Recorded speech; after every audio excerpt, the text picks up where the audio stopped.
আসসালামু আলাইকুম, কেমন আছেন আপনারা? আশা করি অনেক অনেক ভালো আছেন। আজকে খাদ্য অধিদপ্তরের নিয়োগ বিজ্ঞপ্তি নিয়ে একটু কথা বলবো আপনাদের সঙ্গে। আপনারা সকলেই অবগত আছেন যে গত বছর খাদ্য অধিদপ্তরের উপর একটা বিশাল সার্কুলার প্রকাশ করা হয়েছিল।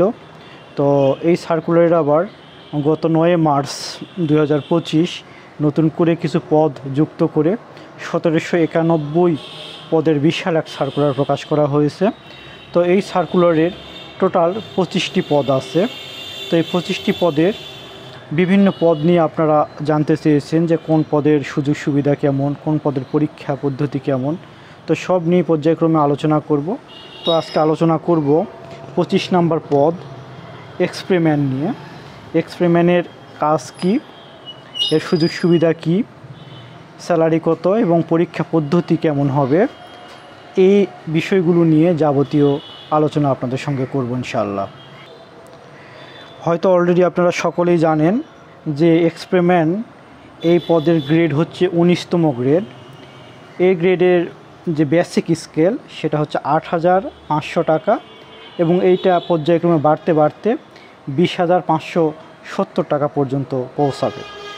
তবে এর মধ্যে আরও কিছু সুযোগ সুবিধা আছে। এই সুযোগ সুবিধা নিয়ে ইনশাআল্লাহ বিস্তারিত আলোচনা করব আপনাদের সঙ্গে।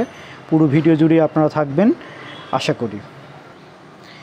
এই পদের জন্য এজ 18 বছর থেকে এজ লিমিট 32 বছর পর্যন্ত এর মধ্যে আপনারা আবেদন করতে পারবেন এবং এই পদে মোট পদের সংখ্যা হচ্ছে 24 জন, অর্থাৎ 24 জন লোক নিয়োগ করা হবে।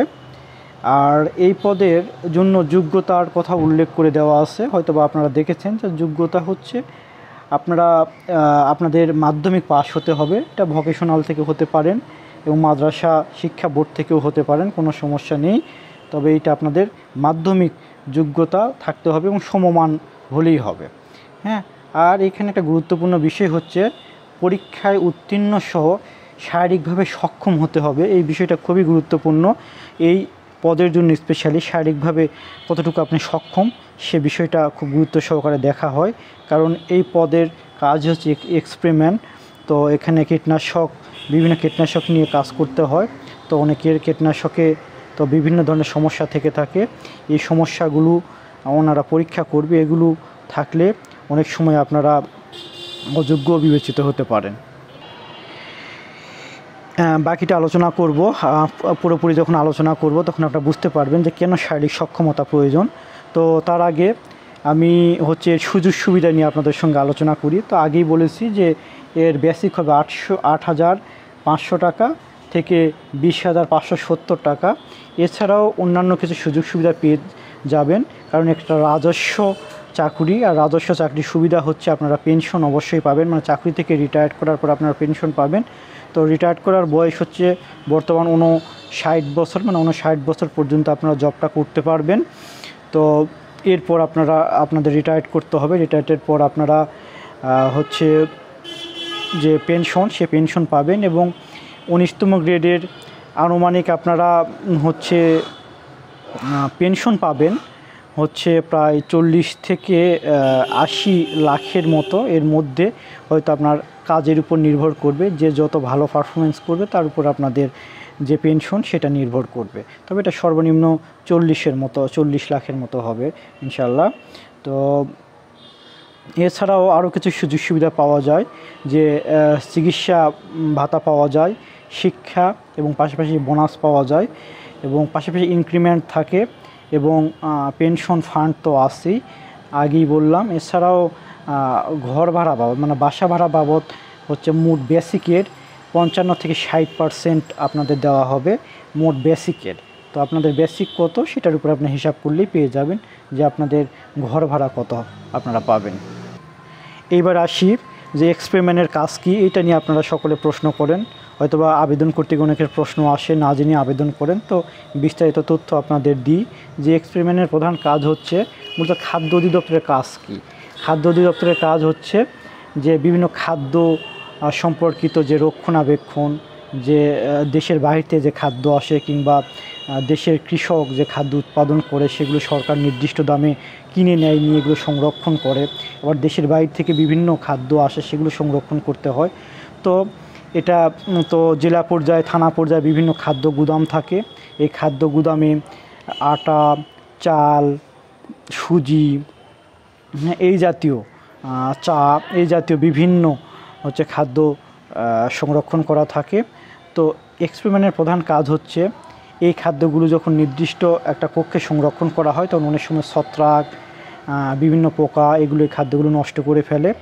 তো এক্সপেরিমেন্টের প্রধান কাজ হচ্ছে তাদেরকে মেশিন দেওয়া হবে। এই মেশিন দ্বারা তারা হচ্ছে এই বিভিন্ন এগুলোর বাহিরে, মানে গুদামের বাহিরে এবং গুদামে স্প্রে করার মাধ্যমে এই পোকাগুলোকে দমন করা, যেন খাদ্যের গুণগত মান ঠিক থাকে, এই বিষয়গুলোর উপর নজর রাখাই এক্সপেরিমেন্টের প্রধান কাজ। তো এই জন্য আপনারা দুই ধরনের যন্ত্র পেতে পারেন। একটা হাতে চালিত মানে অ্যানালগ একটা মেশিন পেতে পারেন, আবার অনেক সময় ইলেকট্রিক চালিত মেশিনও আপনারা পেতে পারেন। তো কোনটা পাবেন সেটা যে অফিসে কাজ করবেন তার উপর নির্ভর করবে। তো এক্ষেত্রে শারীরিক সক্ষমতা জরুরি। কেন? যে কীটনাশক নিয়ে যেহেতু আপনাদের কাজ করতে হয় এক্সপ্রে রিলেটেড, তো এই জন্য শারীরিক সক্ষমতা দরকার। কারণ কীটনাশকের প্রতি অনেকের বিভিন্ন সমস্যা থাকে, অনেকের অনেকে অসুস্থ হয়ে যান। এক্ষেত্রে তাদেরকে পরীক্ষা করা হবে এবং স্বাস্থ্য পরীক্ষা করা হবে। তো এইবার আপনাদের পরীক্ষা পদ্ধতিতে আসি। তো এক্সপেরিমেন্টের নিয়োগ লাস্ট হয়েছিল গত 22 সালে একটা পরীক্ষা হয়েছিল। তো এখানে মোট প্রশ্ন ছিল 40 মার্কসের পরীক্ষা ছিল এবং 10 মার্ক ভাইভা ছিল। তো এটা হবে, আপনাদের পরীক্ষা পদ্ধতিটা হবে এমসিকিউ, এবং এমসিকিউ এ মূলত থাকবে হচ্ছে গণিত থাকবে, ছোট সাইজের কিছু গণিত থাকবে, ছোট ছোট গণিত, পাশাপাশি থাকবে আপনার ইংরেজি। হ্যাঁ, ইংরেজি একদম বেসিক লেভেলের প্রশ্ন থাকবে। পাশাপাশি আপনাদের বাংলা এবং বাংলা দ্বিতীয় পাঠ থেকে এবং বাংলা সাহিত্য থেকে কিছু প্রশ্ন হবে, এবং জেনারেল নলেজ মানে সাধারণ জ্ঞান থেকে সাম্প্রতিক কিছু প্রশ্ন হবে। তো গত 22 সালের প্রশ্ন অ্যানালাইসিস করে এটুকুই বোঝা যাচ্ছে। আর হচ্ছে 10 মার্কস আপনারা যারা পরীক্ষায় পাশ করবেন বা উত্তীর্ণ হবেন তাদের ভাইভাতে যেতে হবে, ভাইভাতে ডাকা হবে। তো এই ভাইভা হবে 10 মার্কসের এবং সর্বোচ্চ নাম্বারের ভিত্তিতে আপনাদের নিয়োগ প্রদান করা হবে। তো আশা করি আপনারা বিস্তারিত বুঝতে পেরেছেন। আর পরীক্ষার যে কোশ্চিন এবং কী পরীক্ষায় আসতে পারে এরকম বিষয়ে একটা সাজেশন একদম ফ্রি সামনে ক্লাসে আলোচনা করা হবে। আমি বিশ্বাস করি যে বিগত পরীক্ষাগুলোর মতো এই পরীক্ষায়ও আপনারা শতভাগ কমন পাবেন ইনশাআল্লাহ আমার এই সাজেশনগুলো ফলো করলে।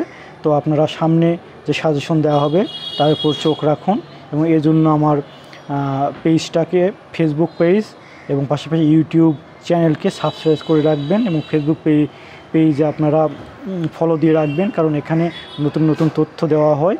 আর এই তথ্যগুলো আপনাদের জন্য ভবিষ্যতে যে পরীক্ষাগুলো এর জন্য খুবই হেল্পফুল হবে। ভালো থাকবেন। সামনে নতুন কোনো চাকুরির বিভিন্ন সুযোগ সুবিধা নিয়ে আলোচনা করব। সে পর্যন্ত ভালো থাকবেন। আসসালামু আলাইকুম।